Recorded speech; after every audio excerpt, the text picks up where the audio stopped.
ලංකාවේ බොහෝ පවුල් පසුබිම් වල විවාහය හරි අතෘප්තිමත්. හේතුව එක පිරිමියෙක් ඉන්නවද කරණ දෙකක් තියෙනවා. එකක් බිරිඳට ස්වාමියා සැකයි. අනිත් එක ස්වාමියාට බිරිඳ සැකයි. එහෙම නැත්තම් ඔය බේබදුකමක් හැබැයිකමක් මොකක් හරි මොක්කට හරි අර ඇතානියම් දෙයක්. ඔව් තාවකාලික සැපයක් වෙනුවෙන් මිනිස්සු සදාකාලික දුකකට අතවනන්න හදනවන්නේ සමහරක් වෙලාවට. අනියම කියලා කියන්නේ ඒකට. ගිනියමක්ම තමයි ඒක. ඒ කාරණා මත තමයි ඔය ප්‍රශ්න ඇති වෙන්නේ. එතකොට වළක්වා ගත යුතුමයි. පැහැදිලිව. වළක්වා නොගත්තොත් එහෙම මැරණකම්ම ඉන්නේ කොහෙද මිනිස්සු ගෙදරනේ.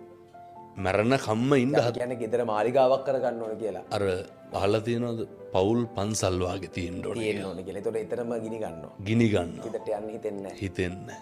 එහෙමයි. දැන් කේන්ති යන්නේ. මම ඔයාගෙම කෙලින්ම අහන්නේ හොඳේ. ගෙදර ඉන්නකොටද ඇවිස්සෙන්න කේන්ති යන්නේ යාළුවොත් එක්ක ඉන්නකොටද? අඩු වැඩි වශයෙන් හැම අවස්ථාවකදීම කේන්ති යනවා හොඳට. අඩු වැඩි වශයෙන්. එහෙමයි. මේ සමාජ බහුතරයක් ගත්තාම මිනිස්සුන්ගේ හැඟීම් කැත නැතුව පිට කරන තැනක් තමයි ගෙදර. කවුරුත් මොකුත් කියන්න කෙනෙක් නැහැ. මාව ජජ් කරන්න මට කවුරුත් නැහැ. ඒක මගේ. මාව පාලනය කරන්න මට කවුරුත් නැහැ. කවුරුත් මට දඩුවම් කරන්නෙත් නැහැ කියලා හිතලා අපි ගෙදරදී විවෘත වෙනවා අපුදුරේ.